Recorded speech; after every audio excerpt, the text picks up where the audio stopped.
1971 to 1974.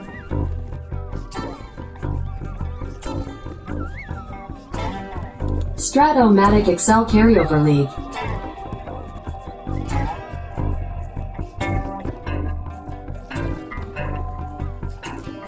Brought to you by the Shrimp Trawler.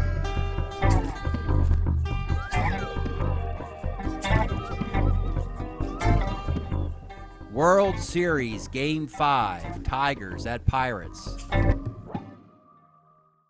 Welcome back, baseball fans. 1971-74 World Series Game 5 from Pittsburgh of a series that's tied 2 games to piece. You're looking at the box score from Game 4.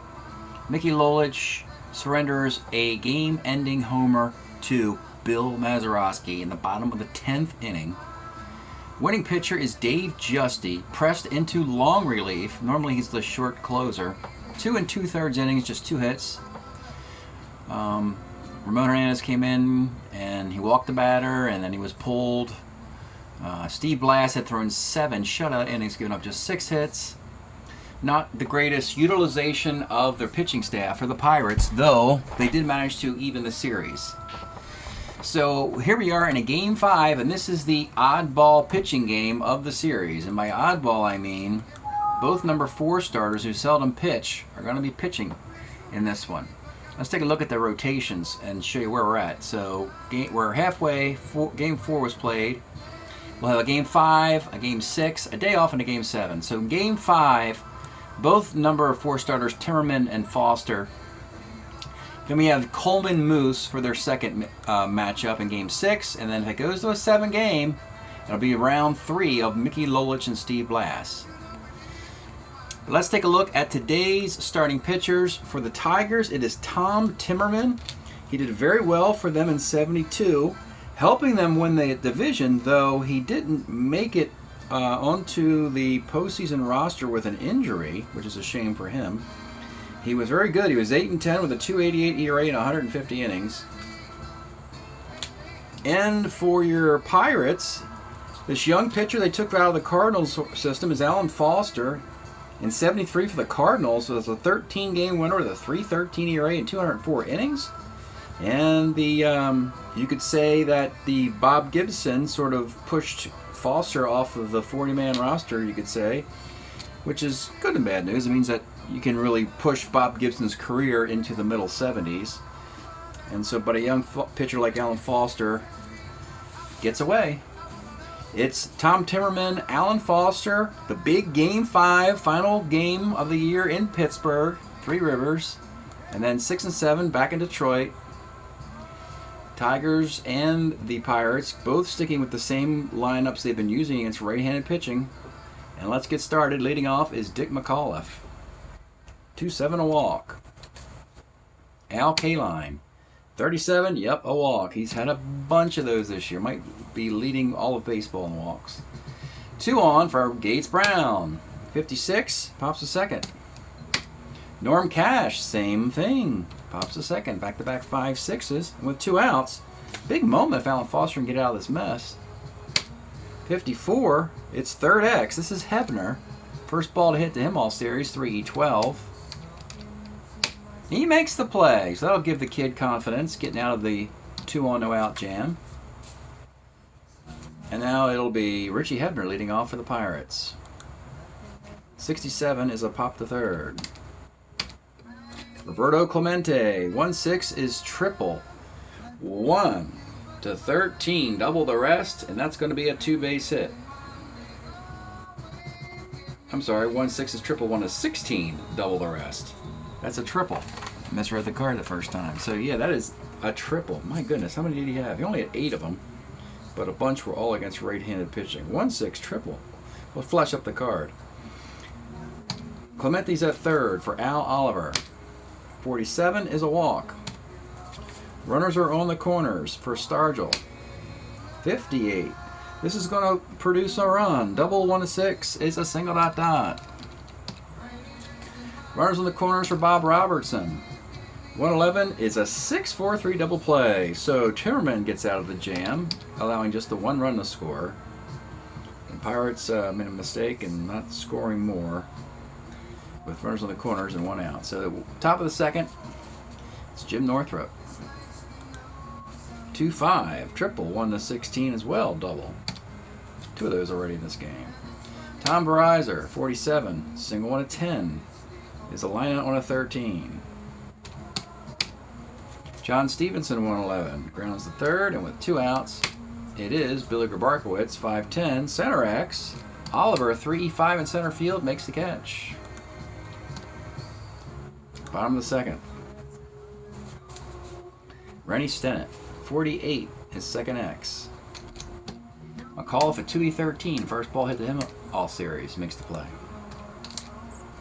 We've had this attention about the shortstop defense because, well, it's rolled more than any other defense, but the surrounding players have hardly been tested. Or failed any tests, we'll just say. Dave Parker, 37's a K. And Larry Milbourne, 310, flies a left. We go to the third. It's Dick McAuliffe, 43. Pitcher X, Alan Foster is an E21. And that's going to be an error on the young pitcher. Got to field your position. Al Kaline, 55, second C. Runner in scoring position for Gates Brown. And 2-6, he's 0 for 2 today. Wow, grounds the third. And with 2 outs, it's Norm Cash looking for an RBI, but he doesn't get it. He strikes out. So men reach in all 3 innings versus Foster. None score, 1-0. Manny Sanguian, 38, grounds a short. Richie Hebner, 65, second C, and with 2 outs, it's Clemente, 38's K. Top of the fourth, Willie Horton, 46, is a walk. Jim Northrup, 5'10", center X. Oliver's a 3-5 in center field. It's a fly ball A. So you got a runner at second, takes away the double play on the deep fly ball, tagging it from first. Tom Verizor, 1-3 is a strikeout, and with 2 outs, it is John Stevenson. 2-6, let's take a look at this John Stevenson card. Was an Angel in 72, hit 274. Probably the top left-handed hitting free agent hitter in the draft that wasn't protected by the Angels. And nice job for John. Makes a nice platoon with Bill Freehan here. 2-6 is single to left field. Runner at second because of that fly ball A is Horton.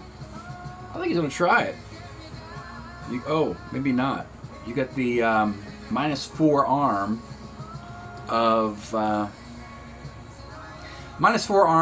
Stargell, so he'll hold at third. If this was late in the game and it meant winning or losing late, they might have done it, but they're going to let Grabarkowitz swing away. 5'10", this is a catcher's card. You get a free run almost.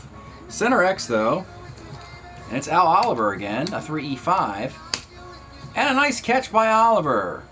So the Tigers again threaten. Alan Foster's gotten some breaks, but it's just 1 zip. Terman's done pretty well. Much better pitching than we thought. Al Oliver, 56. Short X. Now here we go. We've seen Verizor enough, a 3-44. Another hit off of him. It's like both these shortstops are like they just give up the hit or the error pretty regularly.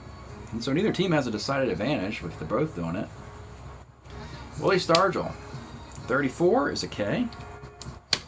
Bob Robertson, 310. That's your 6-4-3 double play. And once again, the shortstop guffaw doesn't hurt, as we are starting to see with these two teams. They just don't seem to care too much about it.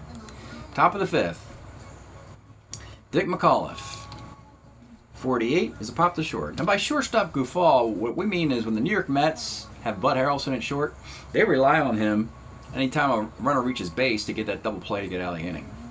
On the great New York Met pitching staff that won the World Series 2 years ago. Bud Harrelson, and we saw Larry Boa for the Phillies, Mark Belanger for Baltimore. Anyway, Al Kaline, 1-5. Let's take a look at Al Kaline's card. Yeah, he's taken a lot of pitches this series, tons of walks, and finally he swings and rips this one, 1-5. That is gone for Mr. Kaline, a .294 hitter and 71 with 15 bombs. 1-1. Gates Brown, 4-4 for Brown is a walk. Norm Cash, 3-6 is a K, and with 2 outs, Horton, 5-11, left X. This is Stargell, 3-E-4 and left. And a very, very rare error on an E4 outfielder. If you ever want to chase these results in the spreadsheet, you can. This is going to be a very low percentage came up when the 2 dice were rolled in the E rating for an E4. That meant he made 4 errors all year, and he makes 1 here. So when I go to the E rating chart, it's going to be a pretty low percentage, 15%. 15% of the 2 dice roll, which means you roll like a 4 or 5 there. And that is going to be the error. Tough break. And we're not out of this inning on a Stargell error. But we got second and third. Big moment here. Jim Northrup, Alan Foster. This is a huge moment for this young pitcher. He has been riding along. And we know the Pirate bullpen has been in regular use. Jesse's not available. Hernandez is. He hasn't got anybody out in the last few games, so he's hardly thrown that many pitches. Keeson and Dick Kelly hasn't been used, but they're going to let this kid pitch to Northrup. Here's the pitch. 67. Skies to center field. That was the right choice. Foster gets out of the 5th inning. Just a 1-1 game. Bottom of the 5th. Let's pause a moment for station identification. This is the Shrimp Trawler video channel. Este es el canal de videos de camaroneros. Alright, bottom of the 5th, it's Rennie Stennett. 67 is a K. The Cobra, Dave Parker, walks.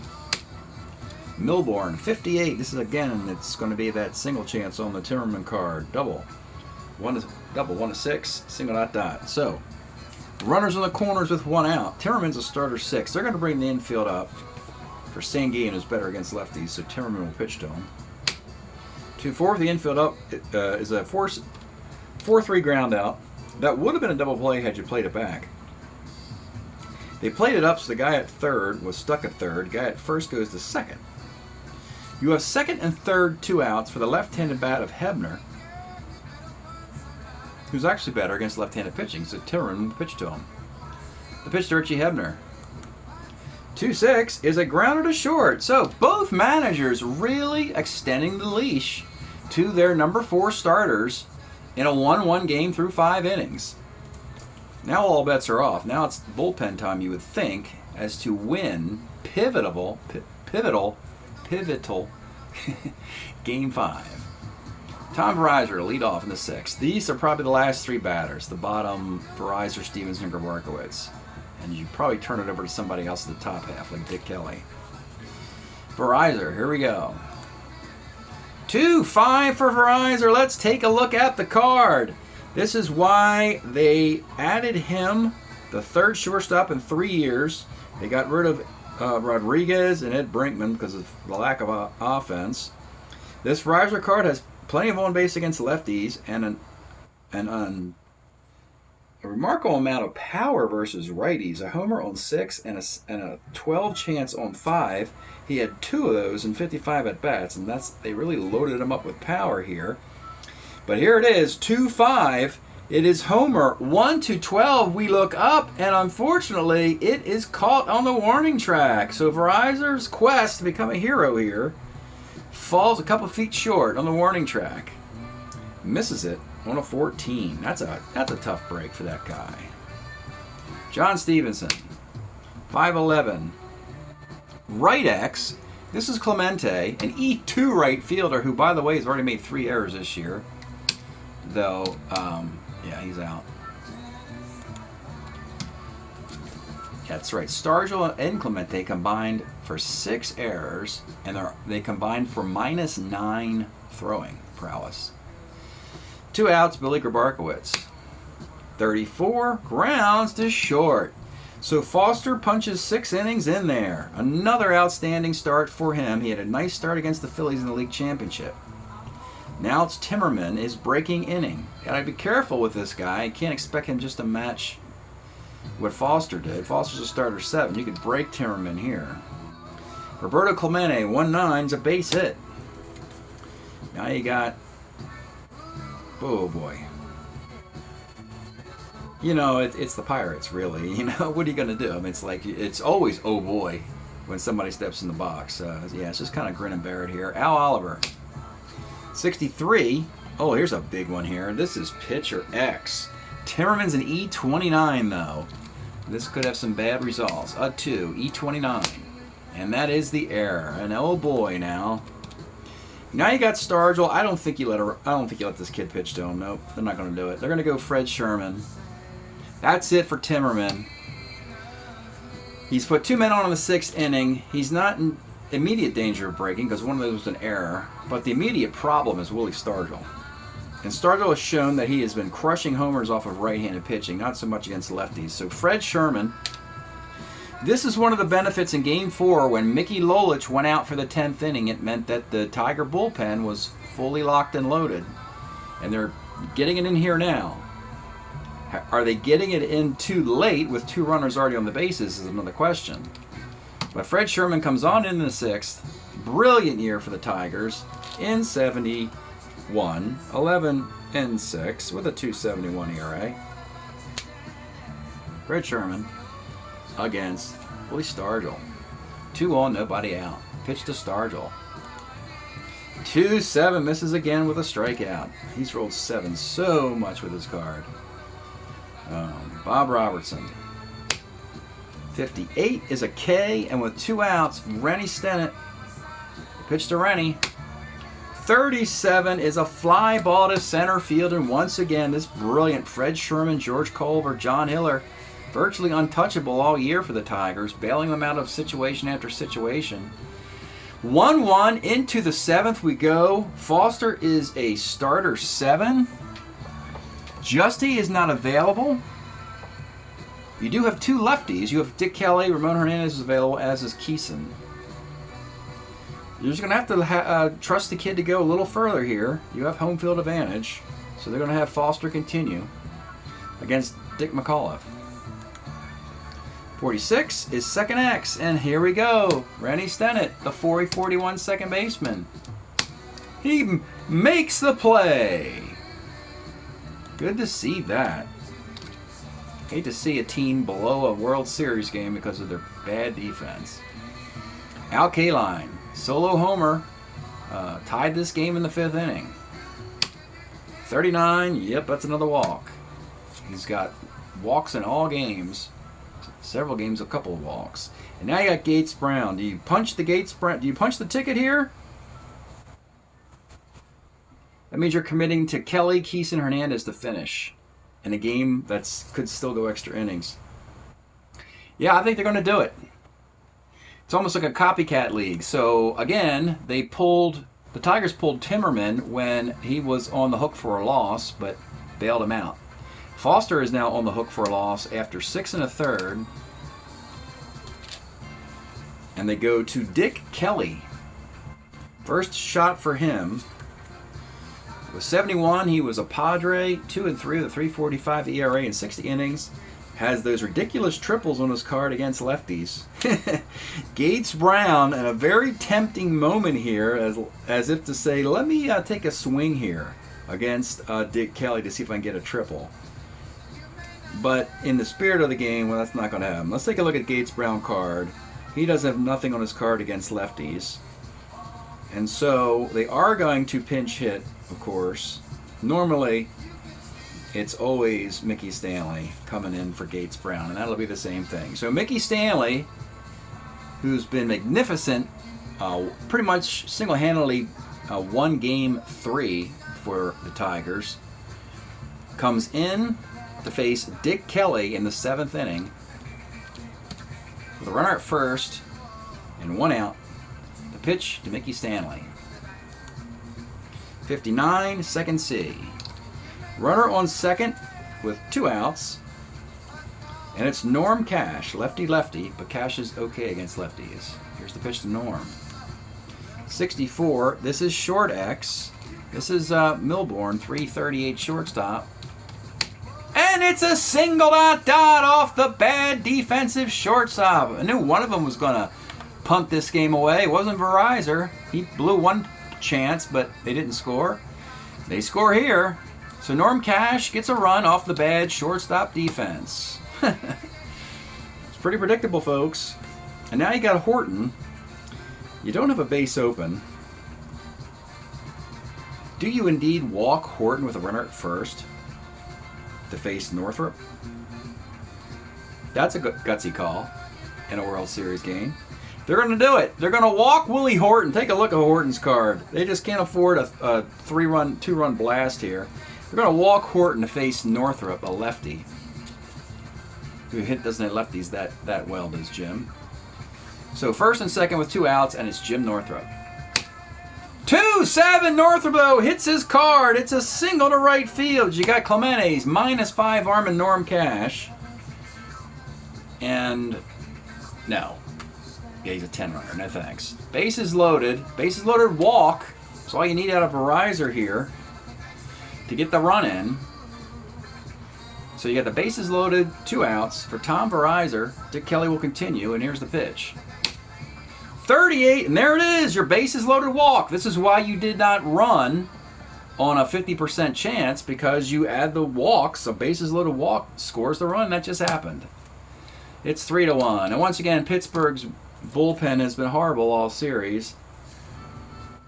And it'll be Bill Freehand as a pinch hitter, and that'll... yeah. And just like that, you got to go to Keeson. Pittsburgh's bullpen has been forgettable.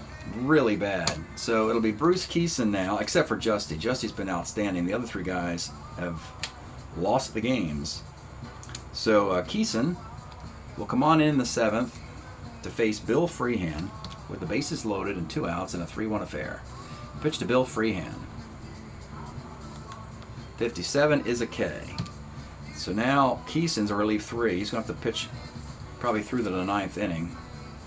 If they can catch the lead, Hernandez theoretically could come in for a save, as shaky as he has been. 3-1. Fred Sherman will continue. Dave Parker will exit. And batting for him will be Richie Zisk in the bottom of the 7th inning. 43. This is right X. Right fielder is K-Line, the 2E0 right fielder. He makes the grab.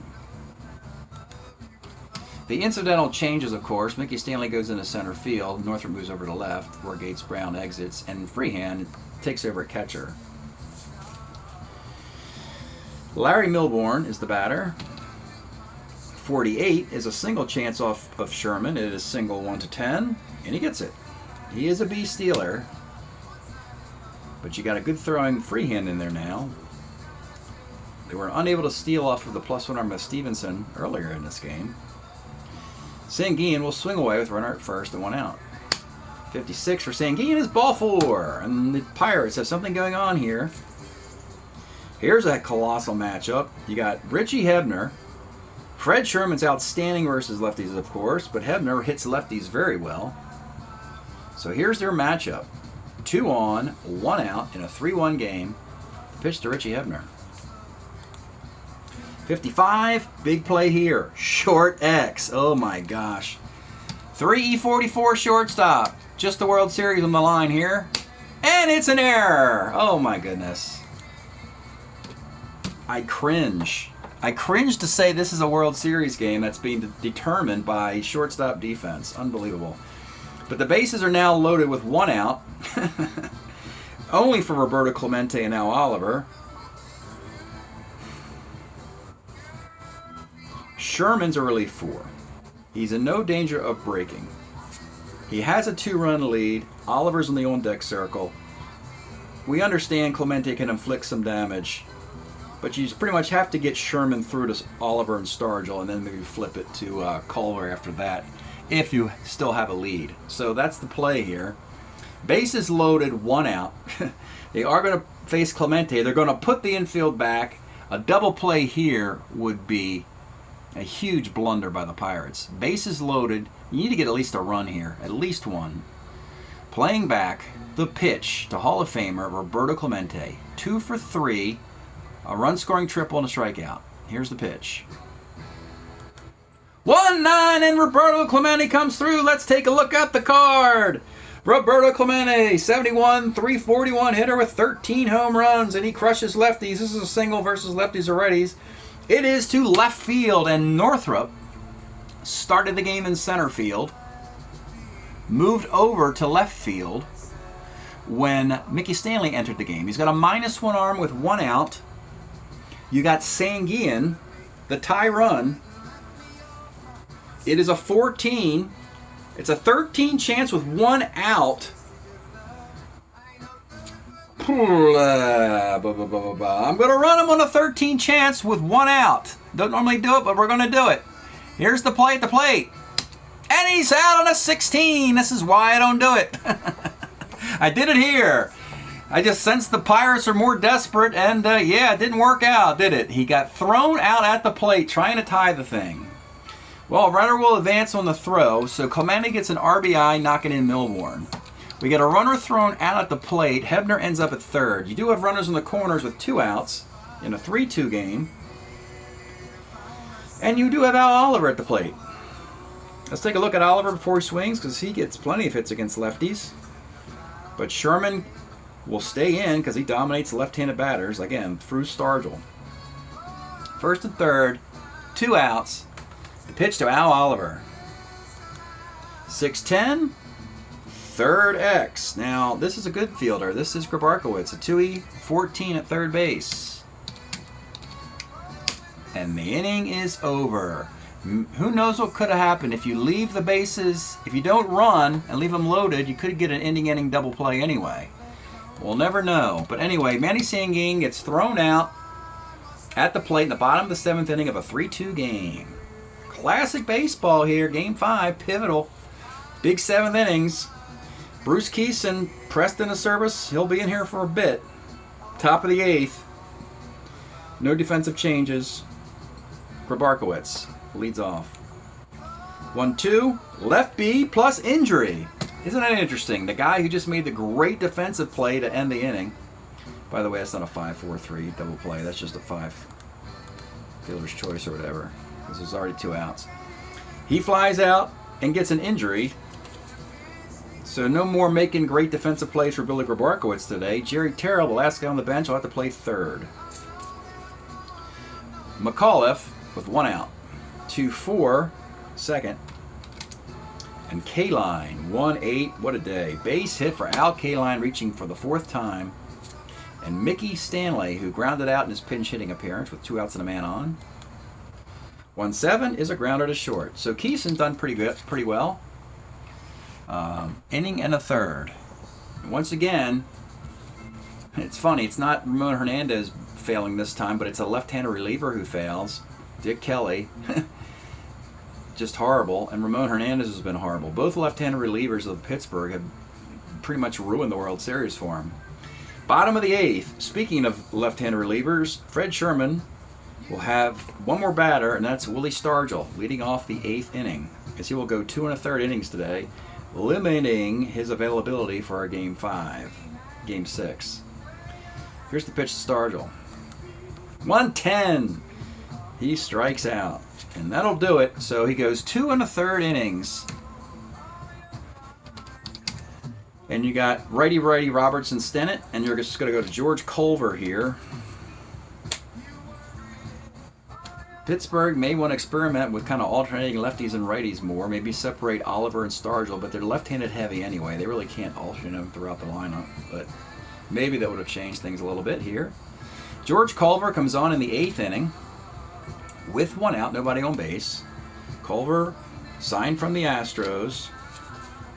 6-2 with a 3.06 ERA, 97 innings for the Astros in 72. He comes on to face Bob Robertson with 1 out in the 8th inning. Pitch to Robertson. 47 is a K, and with 2 outs, it's Rennie Stennett. 37 for Rennie Stennett. Let's take a look at the Stennett card. This is why he's in the game with this horrible defense. He crushes the ball.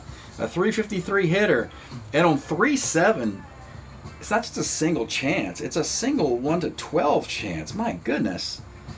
He doesn't get it, though. He rolls a 17, but the mere idea that you've got a 12 chance on a roll of a 7 with this template, means that you probably hit 370, 380 versus right-handed pitching, which is ridiculous. But anyway, he lined out after all that.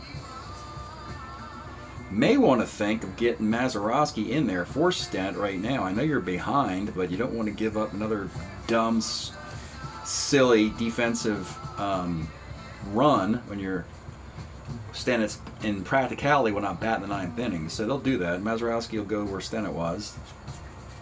Into the 9th we go. And Keeson will continue because the Pirates are going to run out of pitchers. Justy's not available, so all they have is Ramon Hernandez. So it'll be Norm Cash versus Bruce Keeson in the 9th inning of a 3-2 game. Here's the pitch. 1-4, this guy is the center. Willie Horton, 47 is a K. And Jim Northrup, 311, flies to right field. Great pitching, really good pitching by Bruce Keeson and Dave Justy in the World Series. Unfortunately, those other two guys were awful, and the Pirates are going to be in deep trouble. They're going to have to win 2 games in Detroit unless they find some magic here. In the bottom of the 9th inning, Culver, Zisk is the leadoff hitter. If he reaches, they'll probably go immediately to Hiller. But Zisk came in to pinch hit for Parker when Sherman was in the game. So now he has to deal with a right-handed pitching Culver. So Richie Zisk leading off the bottom of the 9th. There's no defense for the Tigers to bring in. Basically, their entire bench is all in the game anyway. So Richie Zisk will lead it off. 69 for Zisk is a walk, a leadoff walk. And now the temptation is the Pirate bench has just one more guy, Frank Tavares. And there really is nobody else to pinch hit for on this team. All the hitters are fantastic. So Tavares will pinch run for Zisk. So now you got a base stealer and a 16 runner. It opens up the hole there. I don't think you're going to steal off a freehand with a base stealer anyway, but with Larry Milbourne up and as a lefty, it's lefty-righty, lefty-righty, lefty-righty. It might be worth a shot at Milbourne hitting and running here, or do they... There's a mound visit. Do the Tigers indeed take Culver out for Hiller? And the answer is... The answer is yes. They're going to do it. They're going to pull Culver, so that's that. Now the strategy is going to change. Culver leaves. Got 2 batters out in the 8th. A walk in the 9th. They're asking John Hiller to get a save here. Remember, the point was in Game 4, Mickey Lolich came out and pitched the 10th inning to save all of the Tiger relievers, and they're all pitching today in key moments. So John Hiller will try and give the Tigers a 3-2 series lead. John Hiller comes on in the 9th. 10-5, .44 ERA in 1973, and Milbourne is thinking long and hard about a hit-and-run opportunity here, and I think he's going to do it. You got a better shot hitting and running than getting a hit off of John Hiller for Larry Milbourne. So that's what it's going to be, because the guys behind him, Sanguin, Hebner, and Clemente, are much better than Milbourne. So Milbourne is going to hit and run. The only, as a B hit runner and a B stealer, there's no low max chance on this one. So yeah, it's gonna, the only bad roll will be a pop out or fielder's choice. If it's a fielder's choice, you're going to hold Milbourne anyway, who's also a B stealer. So here is the hit and run for Larry Milbourne. And it doesn't go well. It's the 9. So that's the fielder's choice. It's a replacement of runners at first base. Pirates just cannot catch a break. Milbourne's at first. That's basically just a wasted out. You almost wanted to bunt in that situation. But they took their shot. Didn't work out. Now you got Sanguin, Hebner, and Clemente with a runner at first. Still being held on base, so you still have the plus opening up. For Manny Sanguin, 0 for 2 plus a walk. Here's the pitch. 111 for Sanguin. Are you kidding me? This is a 5-4-3 double play, and that is your ball game. Oh my goodness. Well, well, well. This is a tale of two bullpens, folks. The Tiger bullpen does it again, gets out of every jam in the 7th, in the 9th. Lead runner gets on base. Pirates can't figure out how to get him to second base, and they can't even get Richie Hebner and Roberto Clemente to come to the plate. Insane. Hebner and Clemente sitting on the on-deck circle and in the hole, waiting to swing and win the game in the bottom of the 9th after Bill Mazeroski won Game 4 in the bottom of the 10th. And they don't get a chance. My goodness, what a mess. Break up your Tigers. Executing again. The Tigers, they executed against Baltimore in the League Championship Series. They execute again. They have a great bullpen. It executes. You know, even Mickey Lolich, he did lose his 2 starts, but he went long into those games, and that helped the Tiger team. It's a 3-2 final. The winning pitcher, it won't be Timmerman. It'll be Fred Sherman. He took over in the bottom half of the inning of a tie game. And unfortunately, Alan Foster has to take the loss as the reliever. Inherited runners screwed it for him. So Alan Foster takes a loss because he walked the guy in the 7th inning. Only gave up 1 other run. He'll lose. Sherman wins. Hiller gets a save. In a very, very humbling loss for the Pittsburgh Pirates in Game 5. Break up your Tigers. They're up 3-2 in the World Series. They just got to go home and win a baseball game to be champions. How hard can that be, right? A 3-2 series lead going back to Detroit, and we'll see you tomorrow.